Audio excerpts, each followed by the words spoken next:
News arrival 7 news ఛానల్కు స్వాగతం. ఈనాటి వార్తల్లోని ముఖ్యాంశాలు. ఇప్పుడు అదే జరిగింది కాబట్టి మనం అందరం సమిష్టిగా ఉంటూ మన రంగస్వామి చెప్పినట్టు ఎవరు ఈ విభేదాలు లేకుండా అందరం కలుపుకొని ఈరోజు అంతా ఒకే పక్షమైంది. అది చూస్తున్న రిజల్ట్ చూస్తే కూడా అందరూ ఊహించని ఇది వచ్చినాయి. మనందరం కూడా ఒకే పక్షంలో ఉంటూ అందరం కూడా మన ఉమ్మడి ప్రయోజనాల కోసం కష్టపడుతూ ఒకరికొకరు తోడుగా ఉంటూ చేసుకుంటూ వెళ్దామని చెప్పేసి కొత్త ప్రభుత్వానికి కృతజ్ఞతలు, ధన్యవాదాలు. కాళీకుమార్ సార్ కానీ ప్రత్యేక ధన్యవాదాలు. Thank you. సుబ్బారెడ్డి అందరం మనం అందరం ఉంటేనయ్యా అందరికి నమస్కారం అండి. సరే, ఉద్యోగస్తుల ఆశలు ఆకాంక్షలకు అనుగుణంగానే ఈరోజు ఓటింగ్ జరిగిందని అందరూ అనుకున్నట్లే ప్రభుత్వం కూడా వచ్చింది.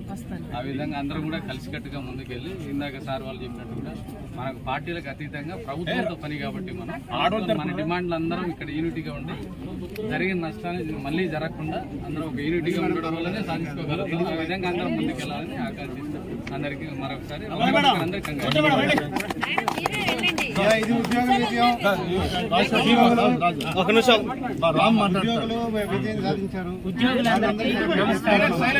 ఇలాంటి ఘనమైన విజయం అందించిన ఉద్యోగుల ద్వారా అందించబడింది కూటమి ప్రభుత్వానికి. మనకి ఇప్పటిదాకా అన్ని పోస్ట్ డేటెడ్ బెనిఫిట్స్ ఇచ్చారు. పోస్టల్ బ్యాలెట్ లో మనం ఏందో చూపించాము, బ్యాలెట్ లో కూడా మనం ఏందో చూపించాము. మనకు జరిగిన అన్యాయాన్ని సరిదిద్దుకోవటం వచ్చే ఏ ప్రభుత్వం అయినా బలమైన ప్రభుత్వం వస్తుంది. ఈ 5 ఏళ్లలో మనం అంతటా నష్టపోయాము. ఇంకా ఎక్కువగా నష్టపోయిన సిపిఎస్ ఉద్యోగులు. వాళ్ళ మేలు కోసం ఈసారి ప్రత్యేకంగా ముందుండి వాళ్ళకి మేలు జరిగేటట్టు చూసుకున్నాము. మిగతా అన్ని కూడా అమరావతి కానీ ఇళ్ల స్థలాలు కానీ ప్రతి ఒక్కటి పొందేటట్టు ఐక్యతతో ఉండి ప్రభుత్వాలు ఉద్యోగులకు అన్యాయం చేస్తే ప్రభుత్వాలు తుడిచిపెట్టుకుపోతాయి అనే దానికి ఈరోజు ఇదే స్ఫూర్తి. కులం మతం రహితంగా మనం ఉంటే మన పోయిన ప్రయోజనాలు కూడా అన్ని తీసుకురావచ్చు. ఉద్యోగ సంఘ నాయకులకు కూడా గతంలో ఉన్న వాళ్ళు కూడా ఒక హెచ్చరిక జారీ చేస్తున్నాం.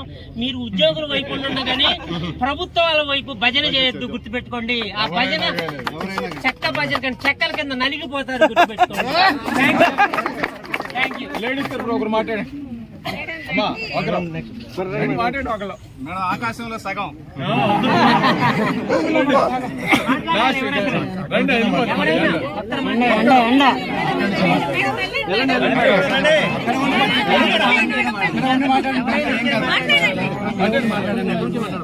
మొత్తంగా 3 మాటలు 50% ఆక్యుపెన్సీ. ప్రతి దాంట్లో ఓటా కావాలంటారు. ఇక్కడ కూడా ఓటా తీసుకోవాలి. ఆకాశంలో సాయం కంటే ఎక్కువ ఉన్నారు ఓటర్లని. ఈ విజయం ఉద్యోగుల విజయం. ఉద్యోగులతో పెట్టుకుంటే ఎవడైనా పీఠం దిగాలి అని చెప్పేసి ఏ ప్రభుత్వం వచ్చినా కూడా మనతో పెట్టుకోవద్దు. మేము అడుగుతున్నది 1వ తేదీ జీతం, 6 నెలలకి ఒక డిఏ, 5 ఏళ్లకు ఒక పిఆర్సీ. ఇంతకన్నా మేమేం అడగట్లేదు మిమ్మల్ని. ఇది ఇవ్వడానికి కూడా ఏడిస్తే ఇదే ఉంటుంది ఫలితం. ఇక్కడి నుంచి వచ్చే యూనియన్స్ కూడా అందరూ యూనిటీగా ఉండి ఎంప్లాయీస్ యొక్క వెల్ఫేరు, వాళ్ళ యొక్క ఉపయోగాలే పరమావధిగా భావించి ముందుకు అందరూ కృషి చేయాలని కోరుకుంటున్నాను సార్ అందరినీ. కాళీకుమార్ గారు కేక్ కట్ చేయండి. ఉద్యోగుల ఐక్యత, ఉద్యోగుల ఐక్యత. అన్నిటికంటే సిపిఎస్ విధానం మీద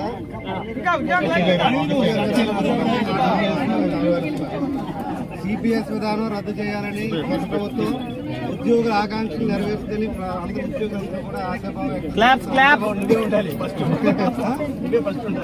కొద్దిగా అన్న హ్యాండ్ దీవా, అన్న హ్యాండ్ దీవా.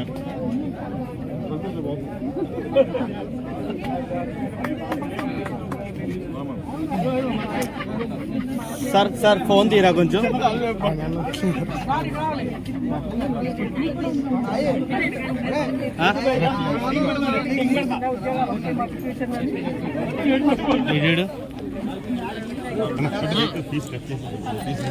దయచేసి స్పీడ్స్ తీసుకెళ్ళండి. దయచేసి ప్రతి ఒక్కరు దయచేసి తీసుకెళ్ళండి.